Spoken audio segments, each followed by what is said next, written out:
శివ శబ్దం 2 నిమిషాలు దాని గురించి చెప్పాలి. శివ అనే శబ్దానికి శుభము, మంగళము, క్షేమము, సుఖము, ఆనందము ఇవన్నీ కూడా శివ శబ్దానికి అర్థాలు. శివంకర శుభాన్ని చేసేవాడు కాబట్టి శంకరుడు, శివంకరుడు, ఆయన ఆరాధిస్తాం. ఈ శివతత్వం సృష్టికి ప్రారంభంలో నిర్గుణమైన బ్రహ్మ వస్తువు అంతటా వ్యాపించింది.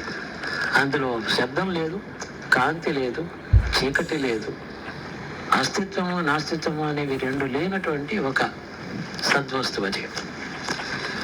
అందులో పూర్వం అనేక మాటలు ఈ బ్రహ్మాండములన్నీ పుట్టి మళ్ళీ లయం కూడా చెందాయి. పూర్వం ఎప్పుడో లయించిపోయినటువంటి జగత్తు ఇప్పుడు లేదు, కానీ దాని జ్ఞప్తి, దాని స్మృతి ఈ బ్రహ్మ వస్తువులో దాక్కుని ఉంది. ఆ స్మృతి నిద్రించింది చాలా కాలం. ఆ స్మృతి మేలుకుంది. స్మృతి అంటే జ్ఞాపకం. మనిషి ఉంటేనే జ్ఞాపకం ఉండాలి, కానీ మనిషి లేని జ్ఞాపకం ఉంటుందా అంటే ఉంటుంది. అది దాని పేరే శుద్ధ చైతన్యం అని పేరు. ఒక వ్యక్తి అహంకారము నేను అనే భావం లేకుండా స్మృతి ఉండడం పేరు చైతన్యం, విశ్వచేతనది. ఆ చైతన్యం ముందర తను తాను లేపుకుంది. పూర్వపు జగత్తు జ్ఞాపకం రాగానే వెంటనే ఈశ్వరుడు పుట్టాడు అక్కడ.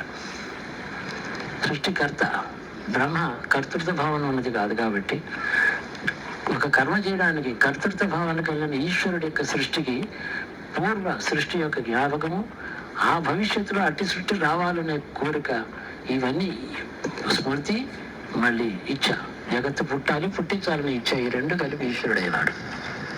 స్మృతి ఈశ్వరుడు, భవిష్యత్తు కోరిక, ఈ జగత్తు పుట్టాలని అనుకోవడం ఈశ్వరుడు, ఆ తర్వాత పుట్టిన జగత్తు అంతా ఈశ్వరుడే.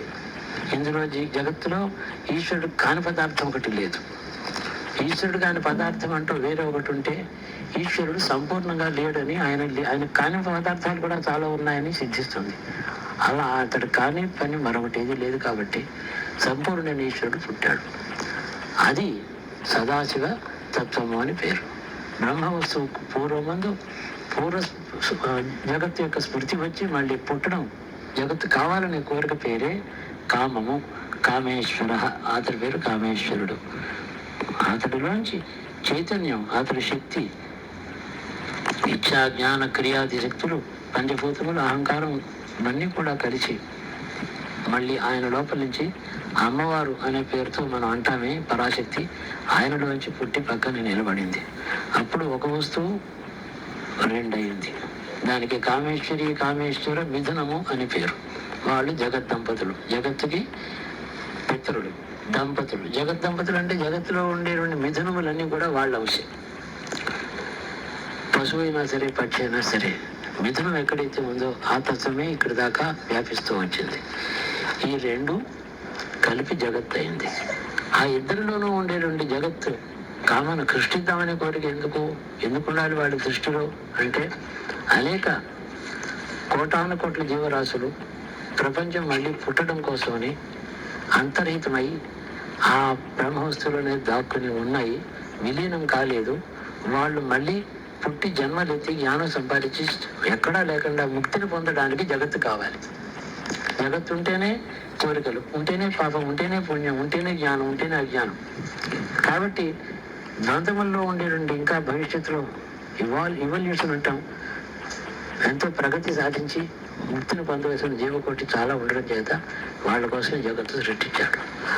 ఆయన సృష్టి కాబట్టి జగత్తంతా మంగళ స్వరూపమే. భగవంతుడు సంకల్పించి సృష్టించిన జగత్తులో చెడ్డది కానీ అజ్ఞానం కానీ పదార్థం కానీ ఉండదు.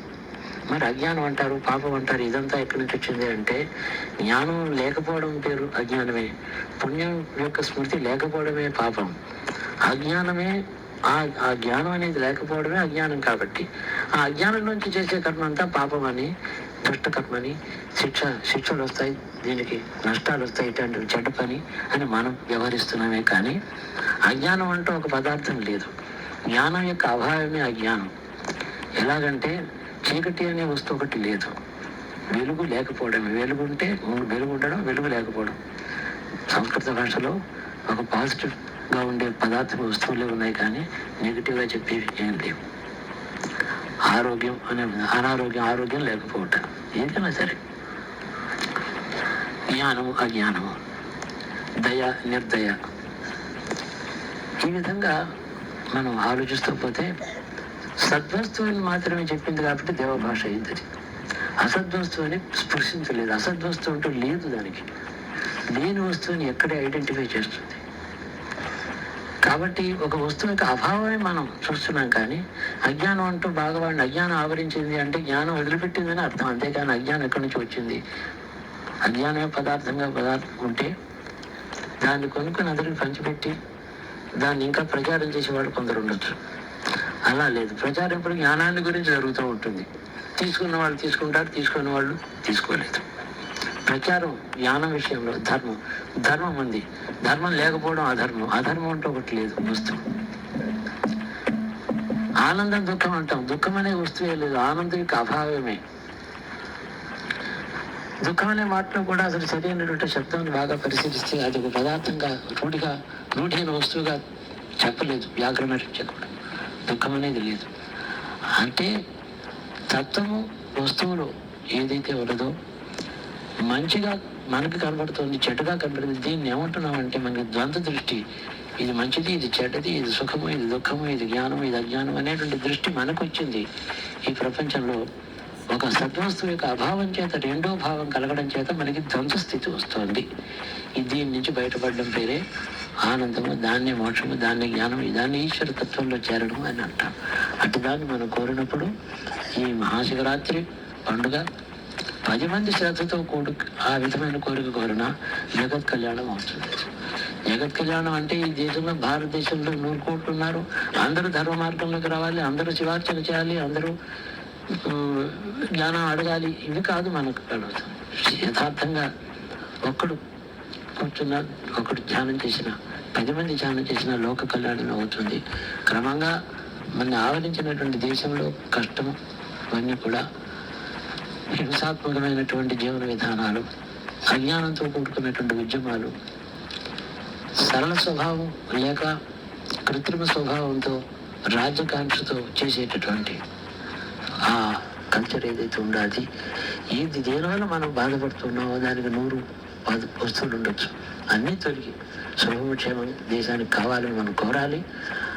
ఆ కోరడమే శివధ్యానం. అదే ఆ సద్వస్తువుని కోరడం, లోక కళ్యాణాన్ని కోరడమే శివారాధన. ఇంక వేరే శివారాధన అంటే ఏమి లేదు. ఆయన తలుచుకుంటూ కోరడం.